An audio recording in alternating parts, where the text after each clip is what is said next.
سر ایک بڑا ایشو ہوتا ہے بچوں کے اندر کہ یہ سبق یاد نہیں ہو رہا. اب وہ کوئی بھی سبق کہہ لیں, وہ اسپیشلی کچھ بچے کوشش کرتے ہیں کہ وہ قرآن پاک حفظ کرنا شروع کرتے ہیں لیکن نہیں یاد ہوتا تو وہ چھوڑ دیتے ہیں. یا ہم دوسری تعلیم, کوئی بھی تعلیم ہے, قرآن کا میں نے اس لیے حوالہ دیا کہ عام طور پہ سبق کا اس کے اندر ہوتا ہے کہ آپ نے پورا صفحہ یا 4-5 لائنیں ڈیلی ایک ترتیب سے یاد کرنی ہے. باقی جو ہمارا ایجوکیشن سسٹم ہے اس میں اتنا زیادہ وہ ورڈ ٹو ورڈ جو ہے یاد کرنا اتنا ضروری نہیں ہوتا. تو یہ جو سبق یاد کرنا ہے اس کا اگر کسی کو نہیں ہو رہا تو کیا بس وہ ادھر چھوڑ دے یا اس کا کوئی سولوشن ہوتا ہے اس کو امپروو کرنے کا؟ ہاں دیکھیے, یہ جو ہوتا ہے نا اپنی میموری کو امپروو کرنا, اس میں کچھ چیزیں ہیں, بیسکس ہیں, اگر آپ کو یاد ہوں گی تو بڑا ہیلپ فل ہوگا. مثال کے طور پہ ماڈرن سائنس یہ کہتی ہے کہ آپ ایک وقت میں 7 سے زیادہ چیزیں اکٹھی اپنے ذہن میں سٹور نہیں کر سکتے. ٹھیک ہے. شاید یہی وجہ ہے کہ اگر آپ دیکھیں دنیا میں جتنے بھی ٹیلی فون نمبر ہوتے ہیں وہ 7 ڈیجٹ سے زیادہ ہوں تو بریک ہو جاتے ہیں. بالکل, وہ درمیان میں انہوں نے اسپیس دیا, 0 3 0 1 کر کے پھر آگے سے. جی بالکل ٹھیک ہے.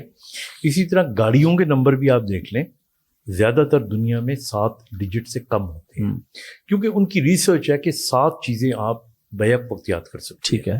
تو اس لیے جو بچے پڑھنا چاہتے ہیں, یاد کرنا چاہتے ہیں, تو 7 پیراگرافس یا 7 نیو انفارمیشنز, ٹھیک ہے, وہ پڑھیں اور بریک کریں اس کے بعد.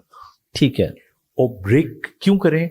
کیونکہ جب آپ کوئی چیز یاد کرتے ہو نا تو یہ آپ کی جو ٹیمپرری میموری ہوتی ہے, ریسنٹ میموری, یہ اس میں جاتی ہیں. اس کے بعد یہ پروسیس ہوتی ہیں, اور ہمارے برین میں ایک ایریا ہے جس کو ہپو کیمپس کہتے ہیں.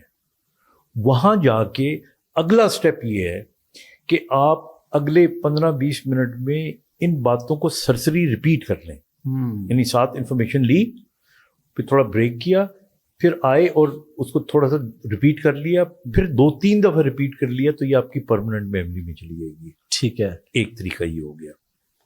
دوسرا طریقہ یہ ہو گیا کہ ہمارا جو برین, یہ بچوں کے خاص طور پہ بات کرتا ہوں, ہمارا برین انرجی کے طور پہ گلوکوز صرف استعمال کرتا ہے. تو جو بچے میٹھا استعمال کرتے ہیں پڑھائی کے دوران, it is good for their mental health. اچھا. ہاں, کیونکہ اس وقت آپ کی انرجی دماغ کی زیادہ استعمال ہو رہی ہوتی ہے. پھر تیسری چیز یہ ہوتی ہے, جس طرح میں نے کہا 7 باتیں, اسی طرح تیسری چیز یہ ہوتی ہے, امپورٹنٹ چیز یہ ہوتی ہے کہ آپ کو جو برین ہوتا ہے نا, یہ میموری, اس کو پروسیس ہونے کے لیے ٹائم لگتا ہے. تو جن بچوں کی نیند اچھی ہوتی ہے, جو درمیان میں ریسٹ کرتے ہیں, آپ کبھی کمپیئر کر کے دیکھیے گا کہ جو بچے ہر وقت پڑھتے رہتے ہیں, میں نے دیکھا ایون امتحان سے پہلے بھی پڑھ رہے ہوئے, بالکل, وہ میموری بھی جا ہی نہیں رہا ہوتا, وہ ڈسپیٹ ہو رہا ہوتا ہے.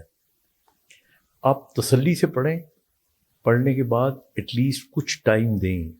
یہ وہ ٹائم ہوتا ہے جس کے اندر برین آپ کا پروسیس کرتا ہے.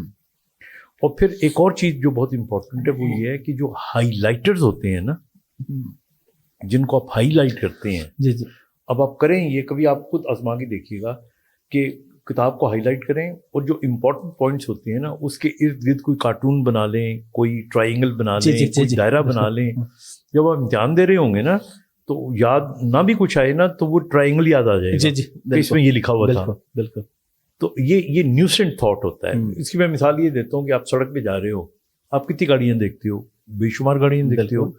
کوئی آپ سے پوچھے کل کتنی گاڑیاں دیکھی تھی, آپ کو کوئی یاد نہیں پتا. لیکن اگر جاتے ہوئے کسی گاڑی کا ایکسیڈنٹ ہو جائے تو وہ آپ کو یاد رہے گا کہ ہاں وہ لال گاڑی کا بالکل یہ کلر تھا, یہ کیونکہ وہ ایک ڈفرینٹ چیز ہوئی تھی روٹین سے ہٹ کے. تو اس لیے یہ اسی لیے ہائی لائٹرز بنے ہیں کہ آپ امپورٹنٹ چیزوں کو ہائی لائٹ کریں, ان کے ارد گرد آس پاس کوئی چیزیں بنائیں, and that will improve your memory.